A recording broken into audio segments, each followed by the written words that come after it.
0, 1. Let's get started.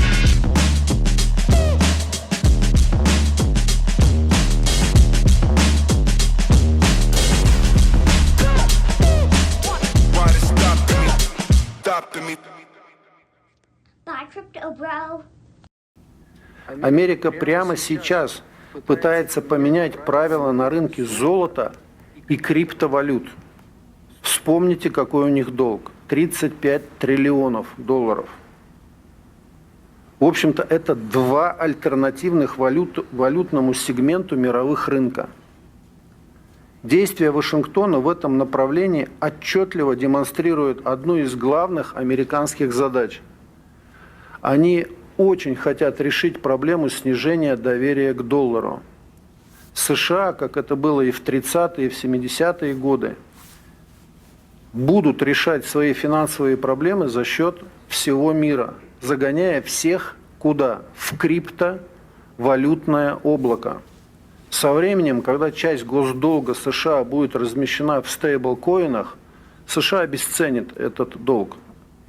Еще раз простыми словами. У них сейчас валютный 35-триллионный долг, они его загоняют в крипту, в облако, обесценивают и начинают с нуля. Это для тех, кто очень любит заниматься криптой. I need to go back in my... What's going on, crypto peeps? It's that guy again, Ball Deep Crypto, coming at you with a little, I guess we want to call it stablecoin devaluation of the dollar, talking about Kobakov's statement. Basically what he's talking about, how the U.S. wants to bury its debt into stablecoins and the quote-unquote crypto cloud. What it looks like, what he's talking about, what it means for you, me, and everybody in crypto. Now, again, none of this is financial advice. This is all hypothetical. As you can see right at the top of my page, if you're looking at it, hypothetical scenario. But I've said this for a long time, not on this channel per se, but a lot of people have heard me say that they want to bury the debt. That's just exactly what they want to do. They want to make a US-backed stablecoin. I've said this to a lot of people I work with, a lot of people I talk with. I mean, I've only been in crypto for roughly about 2 years, but I have been talking about this from the get-go. It just makes sense from a logical point of view. So in essence, you have the stablecoin. You've got countries that have got unstable dollars, the ruble or whatever it may be. It goes up, it goes down. When they get paid, they can move their money into a more steady, I guess, currency, whether it be a US-backed stablecoin or whatever it may be. And they can hold it there and then bring it back and put it into their currency of their region or country or whatever it may be when they want to cash out and keep their money from going up and going down. Anyways, let's break it down and see what this guy was talking about. Now, Anton, that's what I'm going to call him because I can't say his last name. I'm not Russian. I live in the U.S., so I'm not even going to try and butcher that.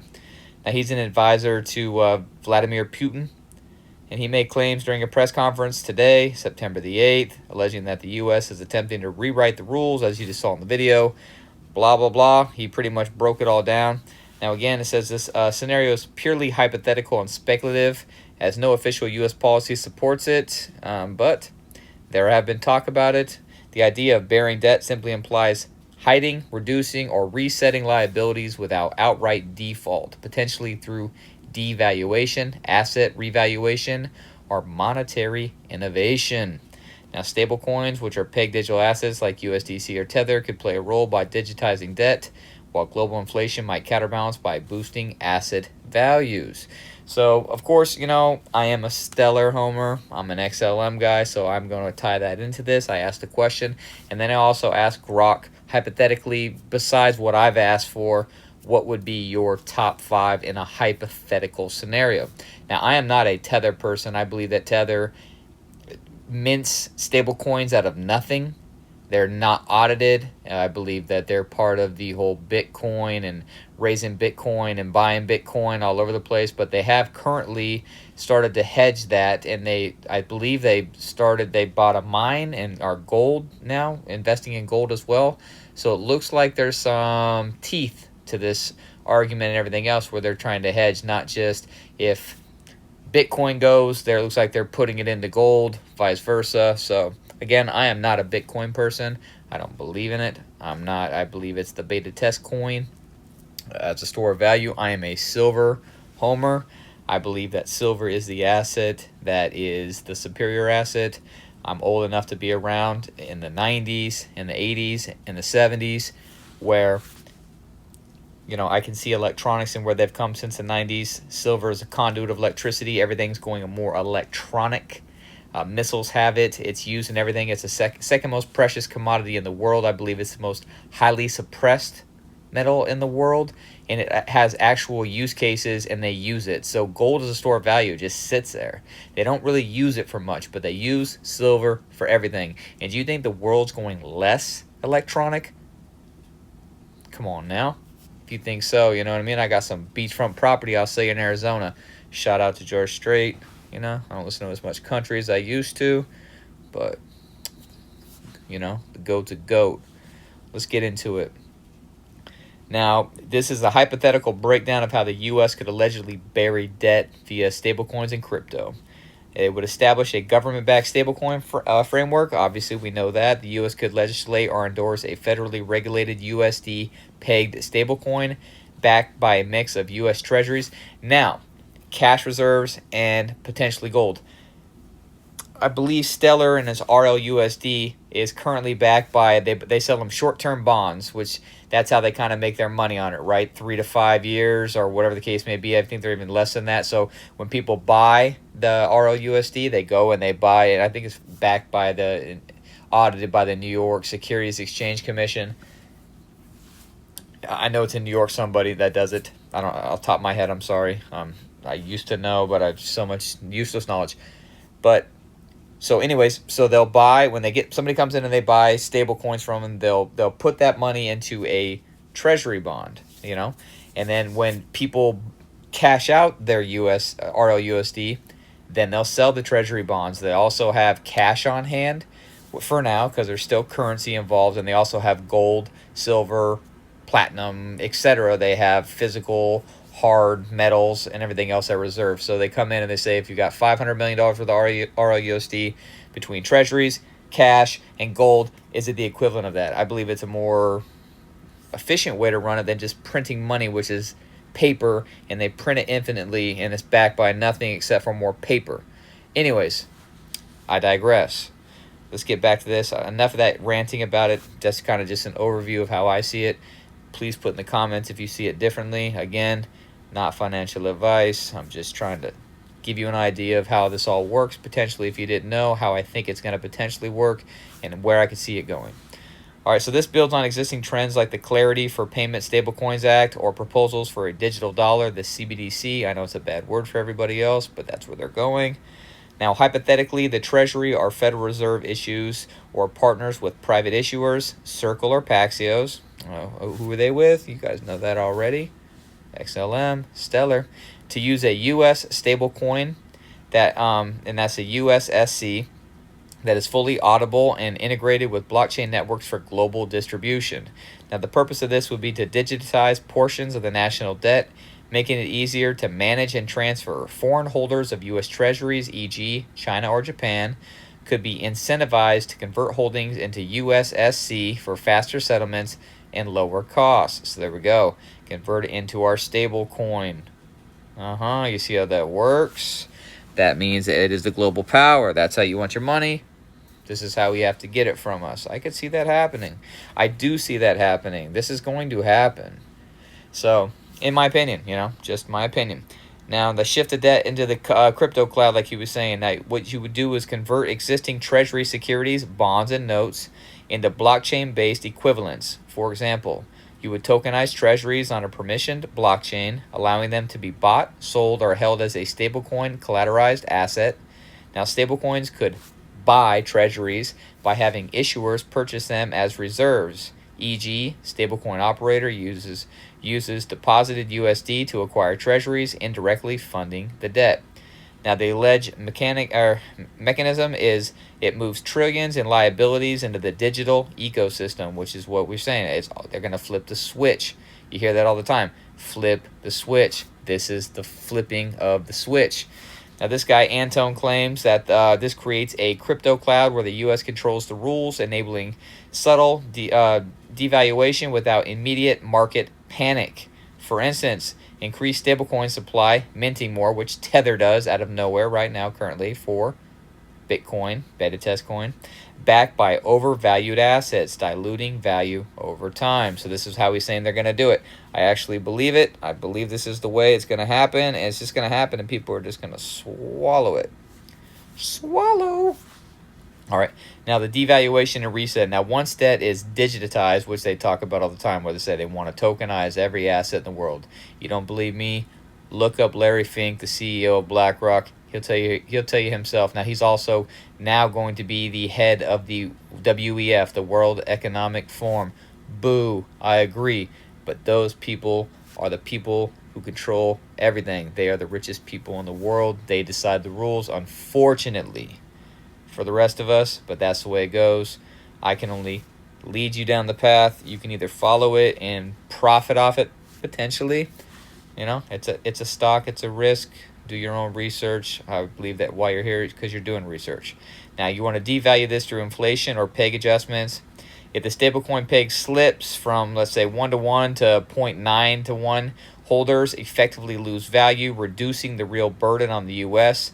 Alternatively, introduce programmable features via smart contracts, Sorabon, to automate haircuts, reductions on large holdings during crises. Now, this buries debt by offloading losses to global investors, similar to how inflation erodes bond values today, but accelerated via crypto's borderless nature. Now, integration to gold to inflate prices. Yes, gold price inflation could hypothetically play a role in countering and partially erasing the debt.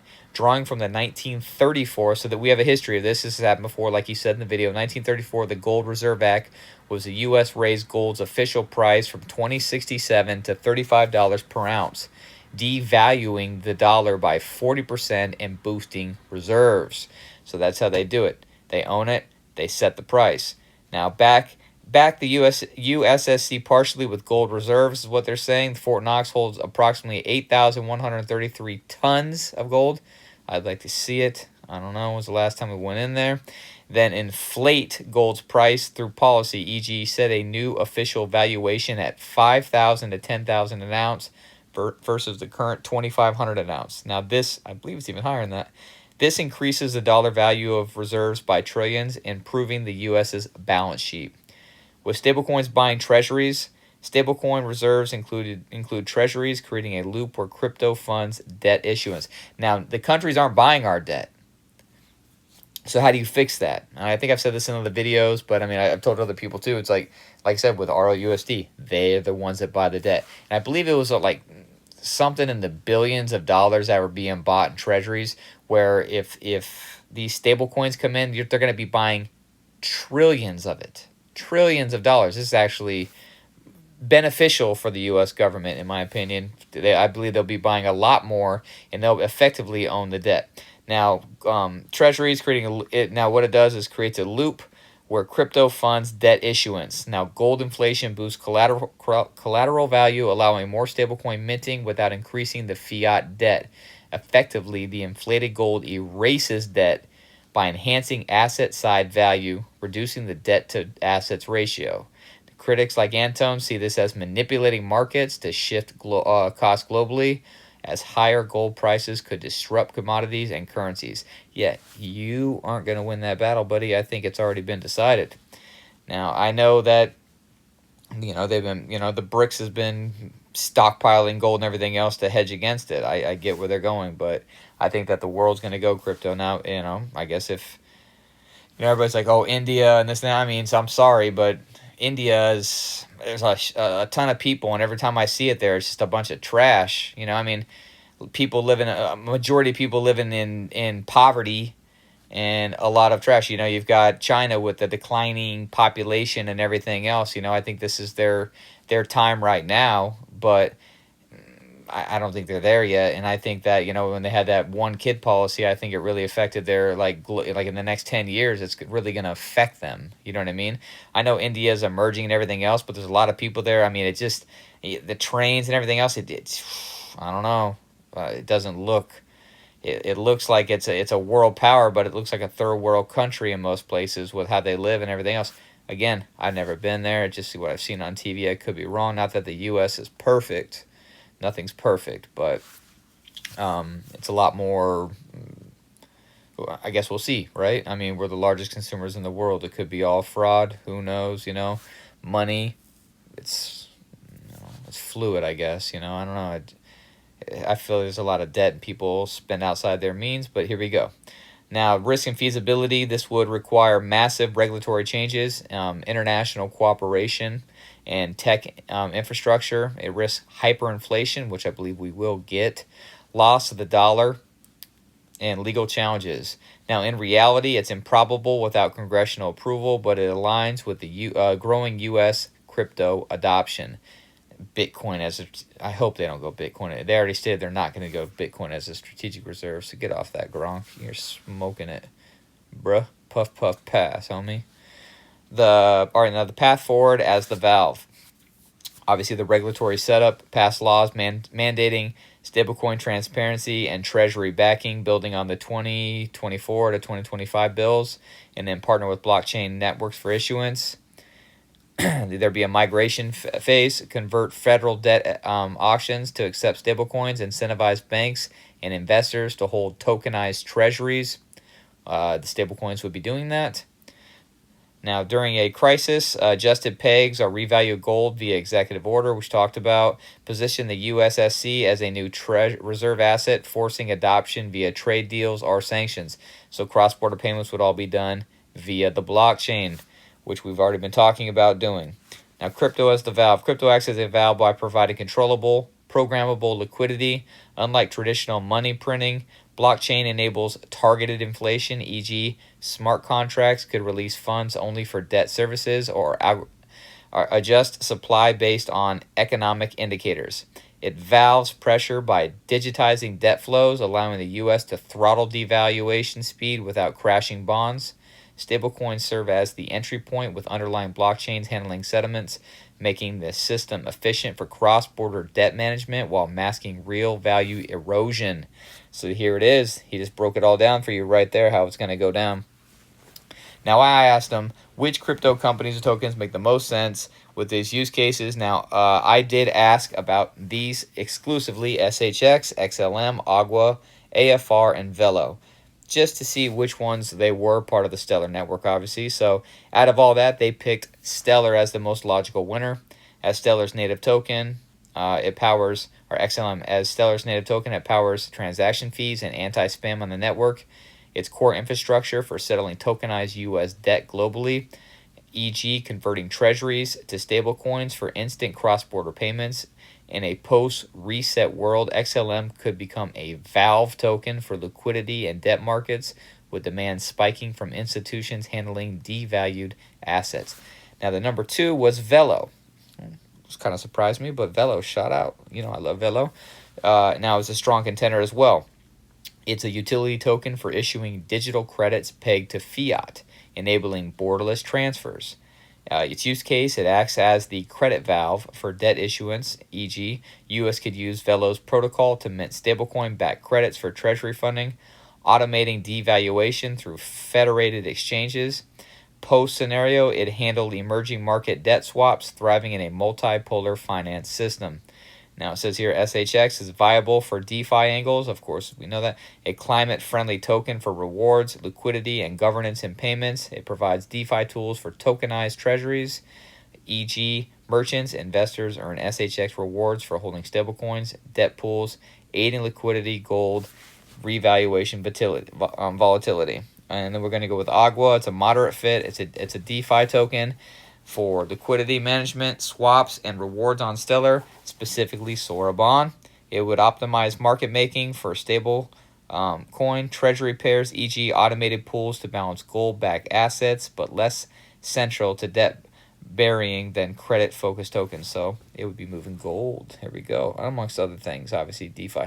Now, here it is. I asked for the hypothetical top 5. I worded it wrong, so we're going to skip right over that. But I also wanted to throw in Swordman there. So here's what Grok said when it all came out. And I said, hey, which would you pick? But regardless of what I asked, this is what it gave me. Top 5 companies in the hypothetical scenario of the obviously bearing the debt. It says here that Circle is the #1 choice as the issuer of USDC. Obviously, we know what's in, where it runs on, what it loves. It loves Stellar. Why Circle's USD is the leading USD peg stablecoin with 60 billion in circulation, backed by treasuries and cash equivalents. In this scenario, Circle would likely partner with the U.S. government to issue or manage a fully backed stablecoin. So Grok is picking Circle, USDC, above all. Pretty exciting, right? It's already integrated with major blockchains, Ethereum, Stellar, and Solana, making it ideal for digitizing U.S. debt in a stablecoin form, enabling seamless treasury purchases and global distribution. There we go. So it's the #2 pick, of course. Shout out to my GOAT, the favorite, Stellar Development Foundation, the SDF, behind XLM. Why? Because Stellar's blockchain is purpose-built for low-cost, fast cross-border payments and tokenized assets, hosting stablecoins like USDC. It's focused on financial inclusion and partnership with banks, e.g. IBM's WorldWire, which ran SHX as its stablecoin in that process. Hello, people, don't forget that. It positions it to scale a U.S.-led debt digitalization effort. XLM, the native token, powers transactions, making SDF critical for settling tokenized debt globally. In this case, Stellar would serve as the primary blockchain for tokenized treasury settlements, enabling instant transfers of stablecoin-backed debt between nations, banks, and investors. It's an all-in-one shop. Its Sorobon smart contracts, see below, would automate debt management and gold price pegging. Where you at, Ethereum? Huh? Fuck you at? Didn't think so. Obviously, Tether, trash. I don't believe in it. It's never been audited. Ripple Labs, shout out to XRP, of course. It focuses on cross-border payments for financial institutions, competing with SWIFT. XRP's speed and low cost make it suitable for settling large-scale debt transactions in a stablecoin-driven system. Ripple's partnership with banks and its push for regulatory clarity with the U.S.-led crypto reset. So there were, the banks. Then they got Chainlink. Don't really care about it. I'm not going to talk about it.